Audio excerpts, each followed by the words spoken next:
दांत वाली बहू। रंजना कभी ब्रश नहीं करती थी। उसे कितनी बार उसके माँ बाप ने डांटा, लेकिन उसका कोई असर उस पर होता ही नहीं था, जिस कारण से उसके दांत पीले पीले हो जाते हैं। शादी के बाद। अरे बहू, वैसे तो तुझ में कोई कमी नहीं है, पर तेरे दांत इतने पीले कैसे हैं बेटा? कैसे मतलब? कुछ सर्जरी थोड़ी ना कराई है। वो तो क्या नाम, मैं ब्रश नहीं करती थी तो पीले हो गए। अब क्या करूं? आप कहे तो लाल करवा लूं या फिर काले? यार ये क्या है, क्यों माँ से लड़ रही हो? लड़ रही हूँ? अरे मैं लड़ रही हूँ या ये बोल रही है कि दांत पीले हैं, पीले। अरे तपस्या थोड़ी ना की है इन्हें पीले करने के लिए। बकायदा ब्रश नहीं किया है 20 साल तक, तब जाकर। छी, कैसी बात कर रही हो? ये उस वक्त तो पीले नहीं थे जब हम लोग तुम्हें देखने आए थे। अरे तब साफ करवा लिया होगा डेंटिस्ट के पास जाकर। अब देखो कैसे पीले पीले लग रहे हैं। रंजना सास की तरफ गुस्से से देखती है। फिर शुरू हो गई पीले पीले पीले। अरे पीले तो तभी थे जब मेरे हाथ का रसगुल्ला उड़ा उड़ा कर खा रही थी और बोल रही थी, लड़की नहीं गुणों का खजाना दे रहे भाई साहब आप। खैर, अब वो लोग करते भी तो क्या करते, पीले दांत वाली बहू पल्ले पड़ी थी तो झेलना तो था ही। एक दिन कीर्तन में रंजना गाना गा रही थी। अरे कमला बहन, माँ का द्वार है, यहाँ तो सब शुद्ध होकर आते हैं, फिर अपनी बहू को ब्रश भी नहीं करवाती तुम। दूर से पीले पीले दांत भक्ति में बाधा उत्पन्न कर रहे हैं। अरे कोई 2 साल की बच्ची थोड़ी ना लेकर आई हूँ मैं बहू बनाकर। अच्छी खासी लड़की है, अरे कैसे करवाऊं ब्रश? ये तो उसे खुद करना चाहिए ना। अब माँ बाप तो इसके जैसे तैसे निपटा दिए, ये नहीं सोचा कि सास कैसे संभालेगी।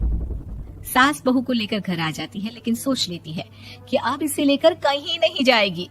अगले रोज बहू कहती है, अरे क्या हो गया, मंदिर नहीं जाना क्या? कीर्तन का वक्त हो रहा है। मेरी मधुर वाणी से कान्हा जी जागते हैं और सोते हैं। आप तो जानती है ना उनकी भक्ति में कितना मन लगता है मेरा। वो क्या है ना, तबीयत ठीक नहीं लग रही है मेरी, आराम करूंगी मैं। तबीयत ठीक नहीं लग रही? अभी तो मिथुन के गाने पर नाच रही थी आप, और अब बोल रही है कि तबीयत ठीक नहीं लग रही। अरे भक्ति में मन लगा लो सासू माँ, ऊपर जाना है, क्या मुंह दिखाओगी आप? हाँ? सास को बहू की बात पर गुस्सा आ जाता है। मैं क्या मुंह दिखाऊंगी, इसकी चिंता तो ना कर, समझी? अपने मुंह की चिंता कर, जो ये पीले पीले दांत लेकर हर जगह पहुंच जाती है। पता है लोग कितना मजाक बनाते हैं। ना जी ना, मैं नहीं जाना कहीं तेरे साथ।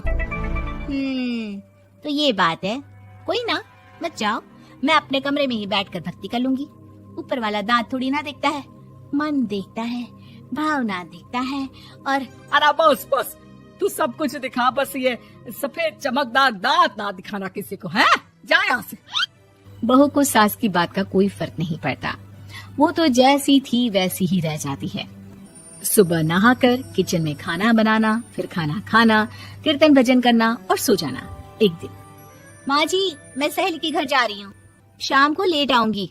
हाँ हाँ तो जाना, मैंने कौन सा तेरी आरती करनी है घर पर बैठकर।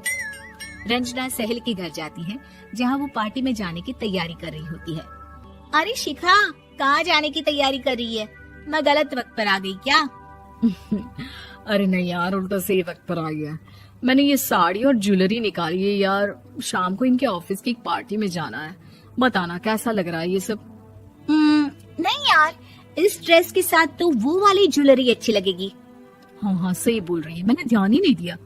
वैसे तो हमेशा से मस्त फैशन सेंस रखती है। तो बड़ा जाती होगी ना पति के साथ पार्टी में। रंजना कुछ नहीं बोलती, बस सोचती है कि यार काश ये बात सही हो जाती, पर मैं क्यों नहीं जाती पार्टी में? क्या इन लोगों की कोई पार्टी होती नहीं होगी?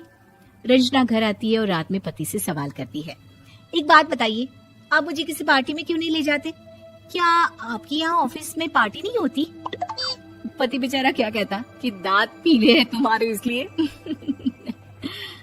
अरे कोई पार्टी होती नहीं हम लोगों के ऑफिस में, तो कहाँ से लेकर जाऊं? और मार्केट, मॉल, कहीं वीकेंड घूमना, कहीं तो। अरे यार सारे हफ्ते में एक छुट्टी मिलती है, तो सोचता हूँ कि आराम ही कर लूं। क्यों? रंजना मन मार के रह जाती है। पहले कभी सास के साथ मंदिर जाया करती थी, लेकिन वो भी सास ने ले जाना बंद कर दिया।